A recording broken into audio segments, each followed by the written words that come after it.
Good morning dear friends. स्वागत है आपका अपने यूट्यूब चैनल में। तो फ्रेंड्स, जैसा कि आप सभी को पता है, आपने थंबनेल देख ही लिया होगा।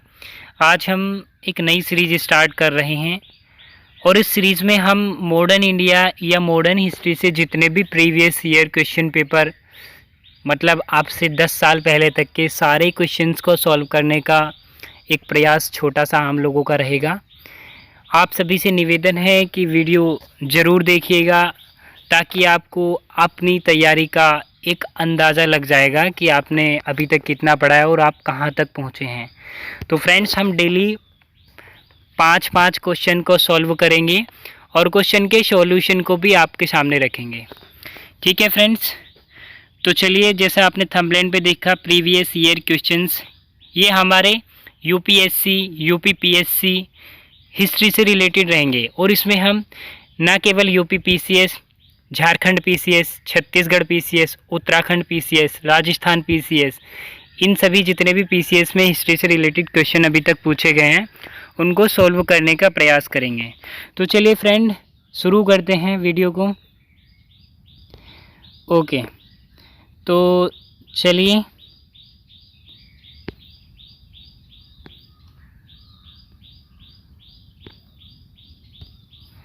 ठीक है फ्रेंड्स।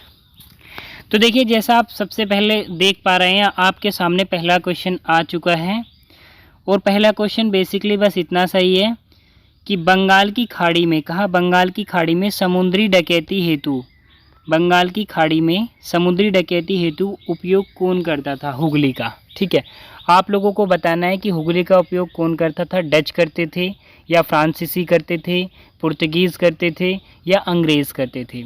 तो उपर्युक्त में से या कोई नहीं, या उपर्युक्त में से कोई नहीं या कोई भी है, आपको जल्दी से आंसर देखना है। देखिए फ्रेंड्स, इसका आंसर है सी, मतलब कौन करते थे? पुर्तगीज़। बंगाल की खाड़ी, बे ऑफ बंगाल, जो हमारा साउदर्न इंडिया है, और साउदर्न इंडिया के अगर हम ईस्ट में देखें तो वहाँ बे ऑफ बंगाल है। क्या है वहाँ पे? बे ऑफ बंगाल। तो इस बे ऑफ बंगाल का जो यूज़ करते थे, बे ऑफ बंगाल, तो इस बे ऑफ बंगाल का यूज़ जो हम करते थे वो पुर्तगाली करते थे। कौन करते थे फ्रेंड्स? वो पुर्तगाली करते थे। तो चलिए, अब इसका हम थोड़ा सा सॉल्यूशन देख लेते हैं कि पुर्तगाली किस प्रकार से करते थे। ओके, ये फ्रेंड्स आपके सभी के सामने इसका सॉल्यूशन आ चुका है। देखिए सॉल्यूशन, ठीक है। व्याख्या हम इसकी लगा दिए आपके सामने कि पुर्तगाली, जो पुर्तगाली थे, बंगाल की खाड़ी में समुद्री डकैती, किसके लिए? समुद्री डकैती हेतु हुगली का उपयोग करते थे। ठीक है, यहाँ पर उन्होंने अकबर की अनुमति से, फ्रेंड्स याद रखना ये आपके लिए इम्पोर्टेंट है, अकबर की अनुमति से एक कारखाना को स्थापित किया हुआ था जो पुर्तगालियों का एक प्रमुख क्या था? सेंटर था। ठीक है, भारत में आने वाले वाणिज्यिक कंपनियां, देखिए अब अगर हम बात करें, कॉमर्स जो कंपनियां थी, कॉमर्स ट्रेड जो करती थी, वो मुख्य रूप से यहाँ पे भारत में आने वाली जो यूरोपियन कंपनियां थी उसमें आपका पुर्तगाली थे, डच थे, फ्रांसीसी थे, डैनिश थे, अंग्रेज़ थे, ये सब थे। ठीक है, तो देखिए पुर्तगाली जो वाणिज्यिक कंपनियां थीं उनमें पुर्तगीज जो थे वो सबसे पहले भारत में आए थे। प्रथम पुर्तगीज तथा प्रथम यूरोपीय यात्री की अगर हम बात करें तो सबसे पहले जो भारत पहुंचने वाला है फ्रेंड्स, वो वास्को डी गामा था। कौन था? Vasco D gamma. ये गुजराती पथ प्रदर्शक अब्दुल मनीक, बहुत इंपॉर्टेंट है आपके लिए, ये आपके लिए बहुत ज़्यादा इंपॉर्टेंट है, अब्दुल मनीक। ठीक है, क्या नाम है इसका? अब्दुल मनीक, याद रखना आपके लिए इंपॉर्टेंट है। अब्दुल मनीक की सहायता से 1498 ईस्वी में, अब्दुल मनीक की सहायता से 1498 ईस्वी में ये कालीकट, कहाँ? कालीकट के समुद्री तट पर पहुंचा था।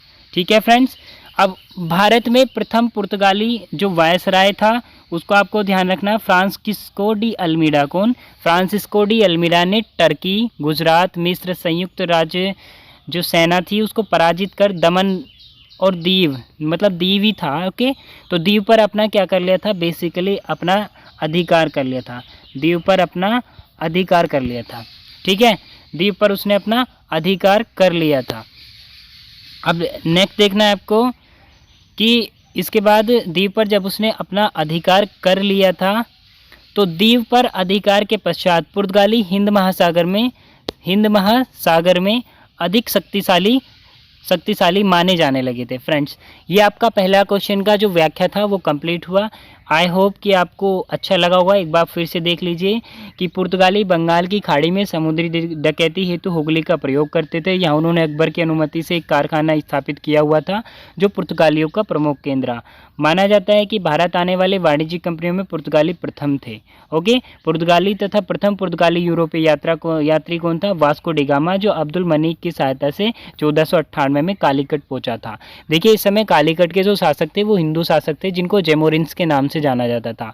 तो जेमोरिन्स ने उनका स्वागत किया था, हालांकि अरबों ने उनका विरोध किया था, क्योंकि यहाँ पे क्या थे, अरब व्यापारी थे, अरब व्यापारी, वो यहाँ पे अपना क्या करते थे, व्यापार करते थे। और सोचो, यदि कोई हम जहाँ पे व्यापार कर रहे हैं कोई बाहर का आएगा तो बेसिकली हमारे जो ट्रेड है या व्यापार है उस पर खतरा है, तो इसलिए उन्होंने इसका विरोध किया। नेक्स्ट क्वेश्चन आप सभी के सामने, क्वेश्चन नंबर 2 देखेंगे।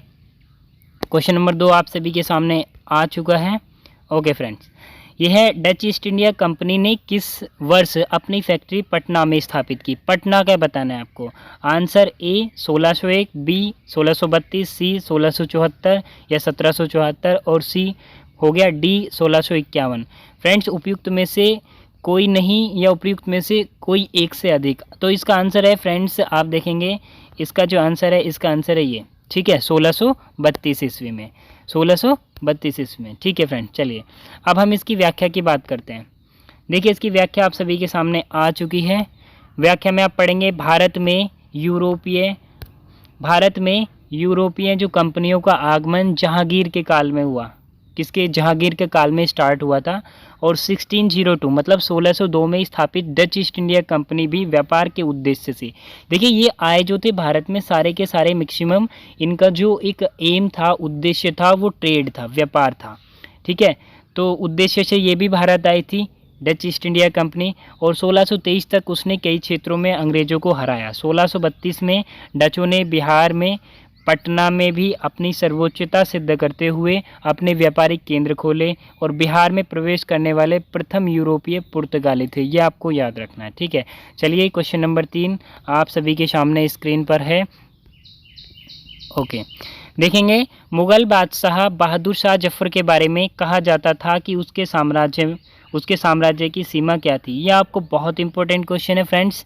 BPSC Bihar PCS preliminary exam 2018-19 में पूछा गया। देखिए, लेटेस्ट क्वेश्चन है, इम्पोर्टेंट क्वेश्चन है। क्या है? इम्पोर्टेंट क्वेश्चन है फ्रेंड्स, आपको इसको बहुत ध्यान के साथ देखना है। इम्पोर्टेंट क्वेश्चन के साथ साथ और लेटेस्ट क्वेश्चन भी है। तो ए ऑप्शन है आपके सामने चांदनी चौक से पालम, बी ऑप्शन है बिहार या दिल्ली, सी ऑप्शन है पेशावर से बिहार और डी ऑप्शन है पेशावर से वाराणसी। तो फ्रेंड्स, इसका सही आंसर बताना है आपको। देखिए, इसका सही आंसर मैं आपको बता दूं, इसका जो सही आंसर है, इसका सही आंसर जो है, इसका सही आंसर है ए, चांदनी चौक से पालम। ठीक है, तो फ्रेंड्स अब हम इसकी व्याख्या की बात करते हैं। चल देखिए, ये फ्रेंड्स आपके सामने इसकी व्याख्या खुल चुकी है। ओके, देखेंगे, बहादुर शाह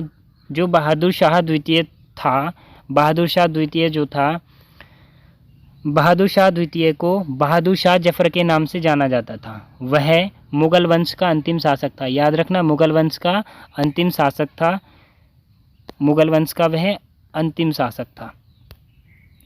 1857 में विद्रोही उसके नेतृत्व में, जो विद्रोह लड़ा गया 1857 का, वो उसके नेतृत्व में, मतलब उसकी लीडरशिप में, ये इसने उसको लीड किया था। अंग्रेज़ों ने इस विद्रोह का दमन कर दिया तथा बहादुर शाह जफर को रंगून बर्मा, देखिए आज जिसको म्यांमार आप कहते हैं, ये वही है, अंग्रेज़ों के द्वारा निर्वासित कर दिया गया, जहां उसकी मृत्यु हो गई थी। बहादुर शाह जफर की मृत्यु हो गई थी। मुगल लीडर था वो, सबसे लास्ट मुगल लीडर उसको माना जाता है। ठीक है, बहादुर शाह जफर 1837 से 1857 तक मुगल शासक रहा। ठीक है, 1857 तक वो मुगल लीडर रहा था। वह अकबर शाह द्वितीय तथा लाला बाई का दूसरा पुत्र था। किसका? लाल बाई का दूसरा पुत्र था। उसका वास्तविक शासन मात्र लाल किले के अंदर ही सीमित था। फ्रेंड्स, क्योंकि इस समय आकर जो ब्रिटिश शासन था वो अपना एक प्रभुत्व बना चुका था पूरे इंडिया में, चाहे वो कर एकत्रित करने का अधिकार हो, भू स्वामियों का अधिकार हो, भू राजस्व का अधिकार हो, एंड बहुत सारी प्रथाएं थी जो अंग्रेज़ों के अधीन थी और पूरे तरीके से अंग्रेज़ों ने इंडिया को अपना गुलाम बना लिया था। तो इसलिए जो मुग़ल शासक था वो एक मात्र दिल्ली के किले के अंदर ही रह गया था। उसकी पावर तो वास्तविक पावर तो कुछ नहीं थी, अनौपचारिक रूप से वह शासक था, लेकिन वास्तविक पावर जो थी वो अंग्रेज़ों के हाथ में थी। तो इसीलिए कहा गया है कि इसका शासनकाल है वो लाल किले के अंदर ही सीमित था। वह एक प्रतिभाशाली उर्दू शायर, संगीतकार भी था। वह गज़ल लिखा करता था। उसके दरबार में मिर्ज़ा गालिब, ये इम्पोर्टेंट है, आपसे पूछा जा सकता है कि बहादुर शाह जफ़र के या बहादुर शाह द्वितीय के दरबार में कौन कौन से शायर रहते थे, तो ये इम्पोर्टेंट है। मिर्ज़ा गालिब, दाग और भूमिन जैसे शायर रहते थे। मुग़ल बादशाह मोहम्मद शाह रंगीला के विषय में कहावत प्रचलित थी कि हुकूमत शाह आलम, क्या, हुकूमत शाह आलम, ओके, हुकूमत शाह आलम। चलिए आगे देखते हैं। देहली तपालम क्या है, हुकूमत शाह आलम अज देहली तपालम, ये इम्पोर्टेंट है आपके लिए। मतलब शाह आलम की हुकूमत जो थी वो दिल्ली से पालम तक था। नोट देखिए, ये आपको याद रखना है क्योंकि बिहार पीसीएस ने इसका आंसर को चेंज किया है। बिहार लोक सेवा आयोग ने इसे अपनी संशोधित उत्तर पत्रक में निरस्त कर दिया। जो इसने आंसर दिया था बिहार से पालम तक, उसने इसको अपने संशोधित पत्र में निरस्त कर दिया, लेकिन इसका आंसर क्या है, दिल्ली से पालम। अभी हालांकि नया नोटिफिकेशन के अकॉर्डिंग क्वेश्चन का आंसर आ चुका है, लेकिन जैसे ही हमको नया आंसर प्राप्त होगा हम आपको उससे अवगत कराएंगे। ओके फ्रेंड्स, चलिए अगले क्वेश्चन को देखते हैं। नेक्स्ट क्वेश्चन आपके सामने आ चुका है और बहुत सिंपल क्वेश्चन है फ्रेंड्स, ट्राई करेंगे सब इसको करने का। देखिए, निम्नलिखित में से किस मुगल सम्राट ने राजा राम मोहन राय को अपने दूत के रूप में लंदन भेजा? ठीक है, among the following Mughal emperors had sent Raja Ram Mohan Roy as his envoy to London. Okay, तो देखेंगे option A Alamgir, option B Alam Shah Alam, and option C Akbar second, and option D जो है बहादुर शाह। तो इसका ऑप्शन आंसर सी सही है, अकबर सेकेंड। कौन ऑप्शन सही है? ऑप्शन बी इसका सही है, अकबर सेकेंड। ओके फ्रेंड्स, चलिए अकबर सेकेंड। देखिए कितनी बार ये क्वेश्चन आपसे पूछा जा चुका है। देखिए BPSC Bihar PCS 2001, UP PCS pre में पूछा है, ऑप्शनल हिस्ट्री 2006 में पूछ लिया, UP PCS pre optional history 2008 में, फिर मध्य प्रदेश पीसीएस ने भी पूछा है जीएस 2009, किसे, जीएस पेपर 2009 में आपसे पूछ लिया गया। ठीक है फ्रेंड्स, चलिए अब इसकी व्याख्या की बात करते हैं। तो चलिए इसकी व्याख्या पे हम पहुंच चुके हैं। ओके फ्रेंड्स, चलिए देखिए इसकी व्याख्या। मुगल सम्राट अकबर सेकेंड, अकबर शाह ने 1830 में, कब, 1830 में राजा राम मोहन राय को अपने दूत के रूप में ब्रिटिश सम्राट विलियम चतुर्थ के दरबार में लंदन भेजा। ये याद रखना, किसके दरबार में, विलियम चतुर्थ। उस समय जो ब्रिटिश सम्राट था विलियम चतुर्थ था, मतलब विलियम फोर्थ। ओके, तो राजा राम मोहन राय को अकबर सेकेंड ने उनके पास भेजा था। यह शाह आलम सेकेंड का पुत्र एवं अंग्रेज़ों का पेंशनर था। मतलब जो ब्रिटिश प्रेसिडेंसी थी वहाँ एक एरिया में इसको जो पेंशन पे रखा गया था, मतलब ये पेंशन इसको दिया जाता था, तो ये पेंशनर था वहाँ पे। राजा राम मोहन राय ने 1803 से 1814 तक, 1803 से 1814 तक ईस्ट इंडिया कंपनी के अधीन कार्य भी किया था। देखिए कार्य किया था, जब कोई कार्य करता है तो वो रिटायरमेंट लेता है, तो ये तो ओबियसली कि उसको वहाँ पे पेंशन दिया जाता है। ठीक है, तो यहाँ पे इंग्लैंड में राजा राम मोहन राय ब्रिटिश सरकार के समक्ष मुगल बादशाह को दी जाने वाली पेंशन की अपर्याप्त राशि के संदर्भ में अपना पक्ष प्रस्तुत करने गए थे। मतलब ये पहले तो मुग़ल बादशाह जो थे उनसे जुड़े हुए थे, तो मुग़ल बादशाह ने उनको वहाँ पे भेजा था ब्रिटिश दरबार में, क्योंकि इस समय तक आते आते जो मुग़ल दरबार के शासक थे उनका जो पेंशन था, क्योंकि ब्रिटिशर्स ने उनको एक पेंशन देके एक मात्र किले के अंदर सीमित कर दिया था, जो उनका पेंशन था फ्रेंड्स वो यहाँ पे आके बहुत सीमित कर दिया गया था। तो इस अपनी समस्या को लेकर अकबर द्वितीय ने क्या किया था, अकबर द्वितीय ने राजा राम मोहन राय को ब्रिटिश शासन के अधीन जो विलियम चतुर्थ उस समय सम्राट थे उनके दरबार में भेजा था। ठीक है, और 27 सितंबर 1833 ईस्वी में ब्रिस्टल देखिए इंग्लैंड का प्रसिद्ध शहर है, ब्रिस्टल में ही उनकी मृत्यु हो गई थी। देखिए जैसे गए वो वापस ही नहीं आए। अकबर सेकंड ने ही राजा राम मोहन राय को राजा की उपाधि दी। देखिए ये आपके लिए बहुत इंपॉर्टेंट है फ्रेंड्स, देखेंगे ये वाला आपके लिए बहुत ज़्यादा इम्पोर्टेंट है कि राजा की उपाधि किसने दी, ये वाला। तो अकबर सेकंड ने, किसने दी? अकबर सेकंड ने। राम मोहन राय को किसने? अकबर सेकंड ने। ओके फ्रेंड्स, आप याद रखेंगे। चलिए नेक्स्ट क्वेश्चन देखते हैं। क्वेश्चन नंबर 6 आपके सामने आ चुका है, देखेंगे क्वेश्चन नंबर 6। ओके देखिए, राजा राम मोहन राय को राजा की उपाधि से किसने विभूषित किया? देखिए फ्रेंड्स, हमने अभी पीछे पढ़ा है और बहुत इंपॉर्टेंट क्वेश्चन मैंने वहाँ पे बताया आपको, कई बार पूछा जा चुका है। देखिए आपको हम सोर्सेज के तौर पे दिखाएंगे। देखिए सोर्स है आपके सामने MPPCS, Madhya Pradesh PCS प्रीजीएस first 2017, मतलब लेटेस्ट है। क्या है?